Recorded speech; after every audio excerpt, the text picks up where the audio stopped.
Welcome to another edition of One More Light with me, Val Kleinhans. Very excited about this episode. It's going to get very nostalgic in this building because we are going back to Upper St. Clair High School, class of 2008/2009.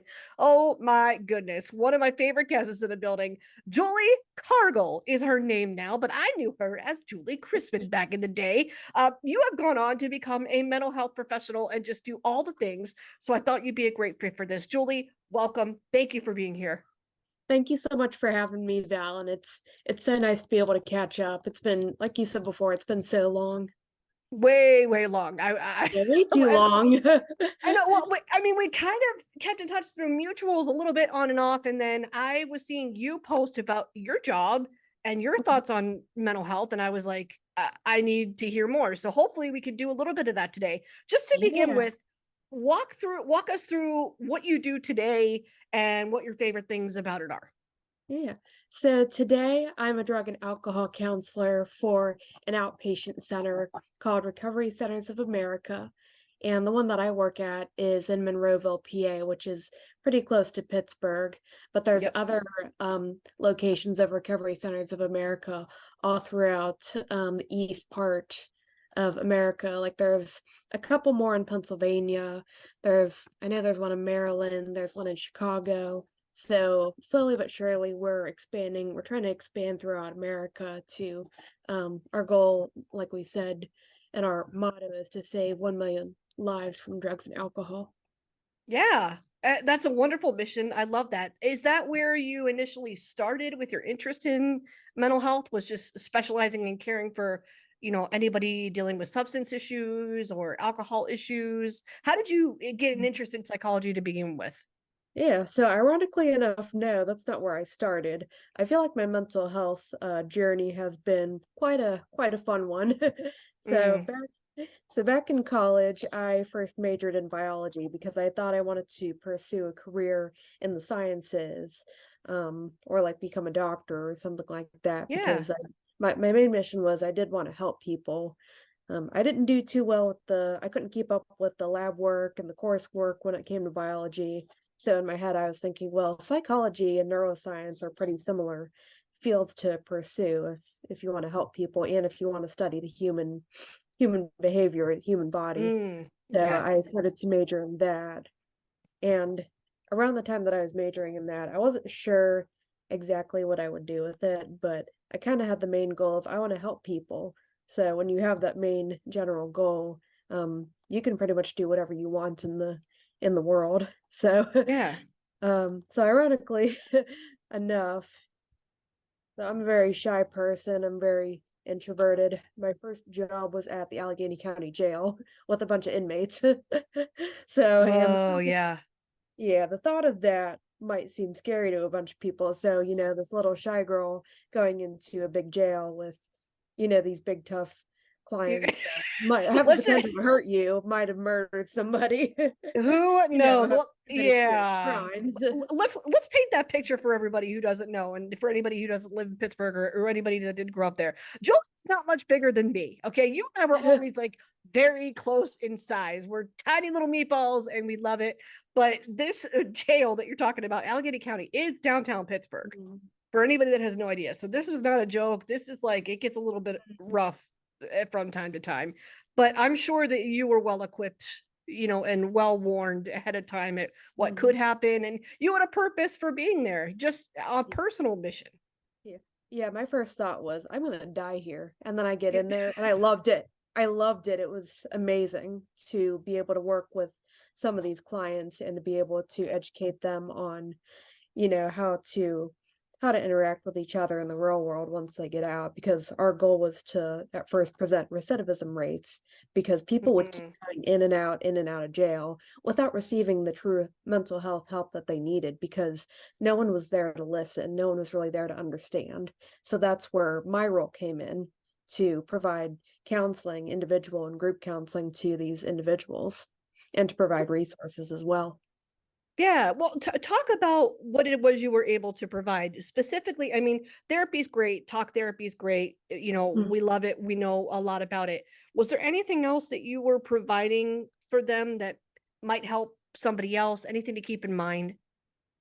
So as we were preparing our clients at the Allegheny County Jail for eventually getting released from jail, some things that we provide them with are the aftercare groups, which was essentially, what are you going to do once you get out of jail? Who are you going to talk to? What Mm, supports are you going to get? So we would set them up with a mentor that would work with Allegheny County Jail, and they would meet them out there in the community. We would also set them up, if need be, with mental health peer specialists. Those are people that can one-on-one relate to the client, depending on what mental health or drug and alcohol issues they're doing. And they would meet with them in the community and say, hey, I can relate to you. This is how I mm, handled it. Maybe this would help you. We would set them up with case management because a lot of people would be going back to no homes. They wouldn't have a house to go to or a family to go to. okay. So we would set them up with those type of resources. We would make sure to have them as well equipped as possible to leave the jail and have something, a place that they could go to, a support system they could go to, so they wouldn't go straight back into jail. Yeah, you talked about the importance of just being listened to, like how important that was for, these people that you were working with. What was going on that made them feel like they weren't heard? What were some of the things that they were struggling with? Yeah, I think a big thing in mental health overall is stigma. And a lot of Mm, people, okay. yeah, if we want to talk about stigma, everybody gets stigmatized for something. If you're Everybody. in if you're in the jail, if you're using drugs, they're like, oh, this person's just a junkie. They're going to spend the rest of their lives in jail, so they get stereotyped and they get stigmatized. Hmm. So the help wouldn't be understood or there because people wouldn't put the effort to truly empathize and think of, how would I feel if I didn't have a family, if I didn't have a home, Yeah. if I was put in a position where I felt like I had to use drugs every day to self-medicate because I don't have any supports, I don't have an income. So being able to Hmm. put yourself in those shoes and figure out, if I truly empathize, how can I help this person? How can I get them what they need? As well Yeah. as being able to restore their own mental health and their souls. Yeah. What did it take to really build their confidence or help boost their own self-esteem, their own mental health? Maybe I'm not using the right terminology, but I think you get what I'm Right. asking. Like, what were some of the things, what were some of the things that you were able to do to offer them help with? I I think a big part of it was definitely being able to offer some group therapy sessions where they could openly talk about some of their issues and then Okay. have another person in the group say, me too, I've experienced a similar thing. Let's talk about it. Like I've struggled like this too. Being able to be open about their struggles rather than having them hide it or having them keep it in. Because Mm, as we know, mental health can be something that, families would encourage people not to talk about or to keep right. hidden, especially trauma history. So having some of these groups, like for drug and alcohol related groups in the jail, for depression and anxiety, for trauma, having those groups to have a safe space for them to just open up and talk about what's on their mind would be so helpful. Yeah, because at its core, if it's not talked about, it's not addressed, period. Like Hmm. we're not mind readers. We don't know what's going on in someone else's mind. We don't know what somebody's struggling with or not struggling with, or how we might be able to help somebody else, or what to ask for, how to articulate our own needs.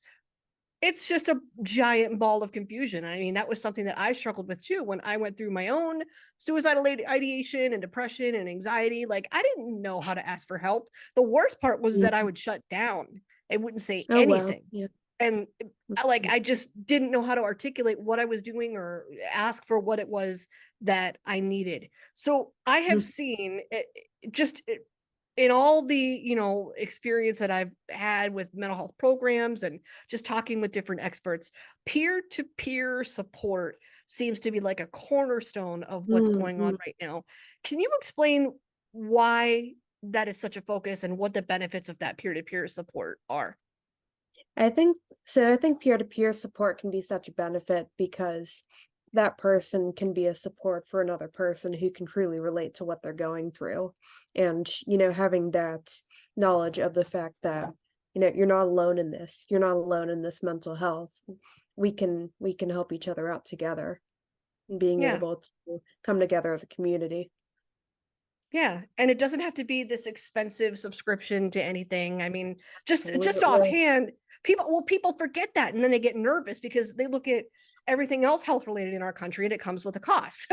But Mhm.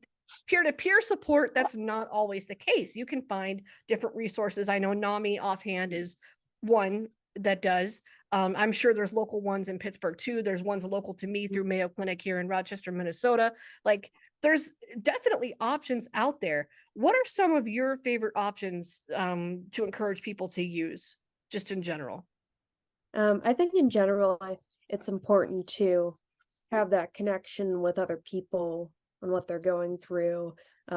Peer support services, there's a lot of different places around, like Pittsburgh Mercy, Western Psych, some of the bigger Hmm. places in downtown Pittsburgh that are big organizations, and they can be really helpful to set up a peer with those clients to be able to meet them in the community and help them out. Yeah. We also, as part of, it's not necessarily peer support, but I know as part of Recovery Centers of America, we do offer online and in-person meetings for the people who have graduated from those programs. And we offer dinners and we offer get-togethers. So being able to have those community supports after you get out of rehab or Yeah. when you're doing outpatient programming can be so helpful. Yeah, that's awesome. Then you're not like thrown to the wolves as soon as you're done with your Absolutely. time because that can be Hmm. hard if you're just left at the end of it and you're like, where do I go? What do I do next? But Hmm. there's other options for even that too. If you want to continue this, there's other places for you to do that. I like to ask experts every time I talk with one, how do you protect your own mental health when you are like in the Ooh. eye of all of that? Like Mhm. you're taking it on all day. You're taking on everybody else's feelings, trauma. You're taking it on all day. What do you do to protect your own mental health? Yeah. So personally, what I do to protect my own mental health is I try to schedule my clients so that I'm able to have some breaks in between sessions so that I'm not going back to back to back because Mm, the amount of burnout can be really real in the mental health field if you're not protecting your own mental health after hearing some of these you know, um, hard to hear stories about trauma, depression, anxiety, and things like mhm. that. So, some things that are helpful are as you're at work, being able to just take a break and get out of the office for a Yes. little bit, take a walk. We have, we're located practically in the woods, so we can take a hike on the trail and see some deer, and it's Yes. beautiful scenery out there. So it's really nice to be able to do. Sometimes I'll bring my art supplies as well. On my Yeah. break, and I love to draw. That's like my favorite self-care activity to do. I know. And you loved to draw Mhm. even back in high school. I've Totally always loved remember to that. draw. You've always loved to draw. It has always been your thing. I have seen so many articles just in connection with that on how therapeutic drawing or coloring can be for anybody with Mhm. anxiety, depression, ADHD, whatever you want to call it. Do you think there's really something to that? Like, is it that therapeutic? I think art can be really healing for people because sometimes people have trouble expressing their emotions in a way of words or in a way of Mm, writing. But when they draw something, what they draw could be very meaningful. Like for example, some of my clients have shown me abstract pieces of art and I ask them what they mean, and they're like, well, I'm this big circle right here, and these are the other circles that are around me, and okay. representing what they need. Okay, so on the flip side, as the professional, you're kind of getting a little bit of a window into their world when otherwise they might have not been able to verbalize it or articulate it. But you still have an Mhm. idea. Absolutely. Yeah, it can be really helpful to explore some artwork. Now, I'm not an official art therapist, so I'm not able to do interpretations or anything like that, but I can use art-related principles to help clients to open up in session. Yeah, or even if it's a conversation starter, Mhm. like Absolutely. you don't necessarily have to be an expert in what it is that they drew, but you can at least say, "Oh, I recognize that as a tree. Let's talk about nature because apparently you like nature." Like, or Mhm. maybe branch Yeah. off from it from that. Quite literally. Quite literally, branch off that and then Yeah. move forward. So what does drawing and coloring do for you specifically? Is that something in your little toolkit to protect your own mental health? Yeah, I think that drawing can really allow me to express myself and express how I'm feeling and allow me to be as creative as possible throughout the day. And I feel like that can be helpful with mental health as well because, people everywhere out there, they have talents and they have creativity in their heads. So Yeah, it can kind of help them to explore like what is kind of their purpose and what do they need? What are yeah. they healing? What do you think that, I guess I'll just say it this way, as a society, we might be lacking, which is kind of like sending people into these states of mental crisis? Because I mean, we can't pretend that there's not millions of people out there with a prescription to something. I mean, Mm. it's to me, Hmm. I would call it like an epidemic in itself. I don't. There's very few people that I know in real life that don't have a prescription to something that's an antidepressant or anti-anxiety, whatever it is. What do you think, in your professional opinion, is going on there? Why do you think so many people are feeling a need for this and so many people are struggling? I think people are starting to feel more comfortable opening up about their mental health because it's not as stigmatized as it used to be, Yes. especially since 2020 COVID started, where people are depressed because they're inside all the time and there's nothing to do and people are losing their jobs and having financial issues. So I think that kind of started to explode it. And then, society realizing I'm not alone in this. I can get help for myself. But the flip side to that is, as you said before, wait lists, people being on medication, that Hmm. there not being enough providers out there, therapy costing a lot of money for people as well. Yeah. So it can be kind of a struggle to figure out how people are starting to admit that they need help. How do we help all these people with the resources that we have? Yeah. And if the first step to any help or any open line of communication is really just encouraging that conversation and talking with somebody, whether it's through peer to peer support or a therapist, Mm. how do you, because I'm sure you've encountered this before, what do you do when you encounter a client or somebody that just is not a talker? And they just, like, what do you do? Like, what do you do when they just can't really verbalize or articulate what it is they're going through for whatever reason? They don't want to, they're not comfortable with it, they physically can't, whatever the reason. How do you work through that? We draw. No, I'm kidding. I mean, that could be an That would make sense. example. I would have believed you. Yeah. Sometimes we do that, and that can Mhm. be a tool for sure. But, usually when it comes to clients that are kinda more resistant or clients that don't really know why they're there, but they wanna be there, um, Mm. a lot of what can be undervalued is silence, giving them the space to Mm. talk.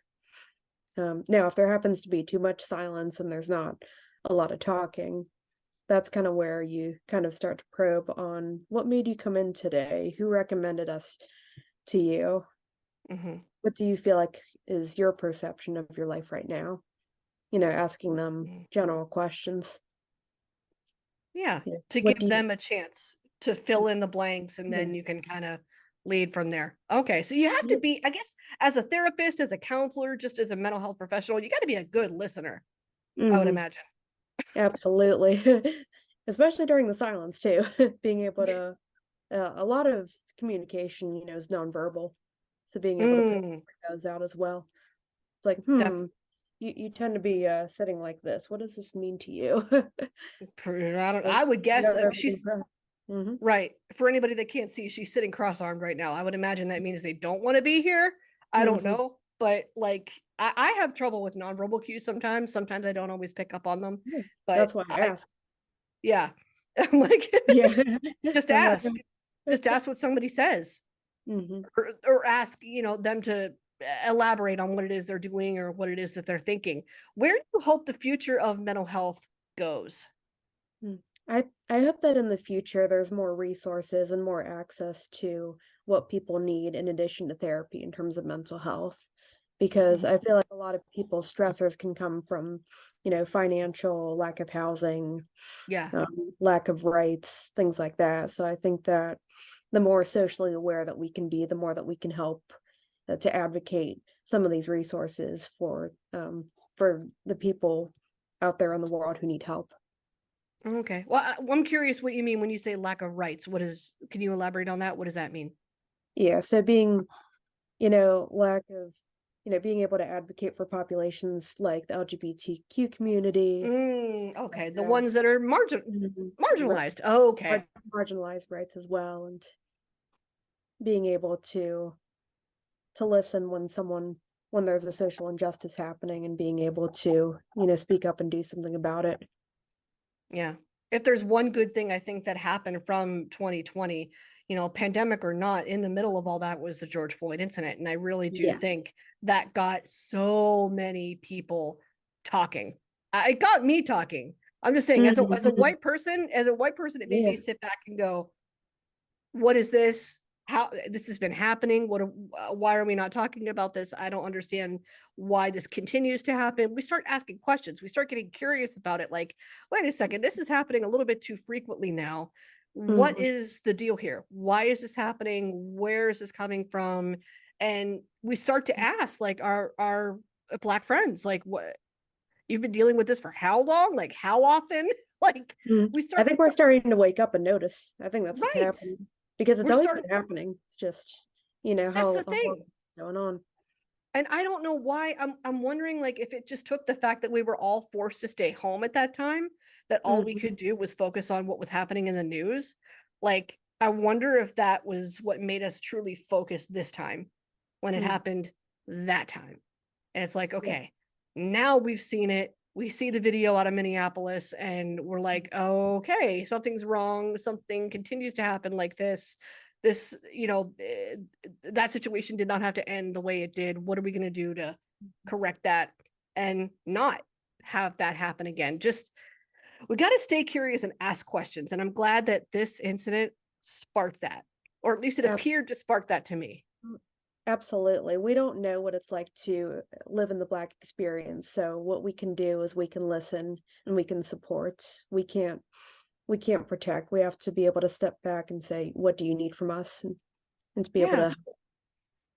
Well, yeah, and then just I'm always wondered, like, why are people so resistant just to just to a conversation, Mhm. just to like just to even Absolutely. ask questions about what's going on. Like, Yeah.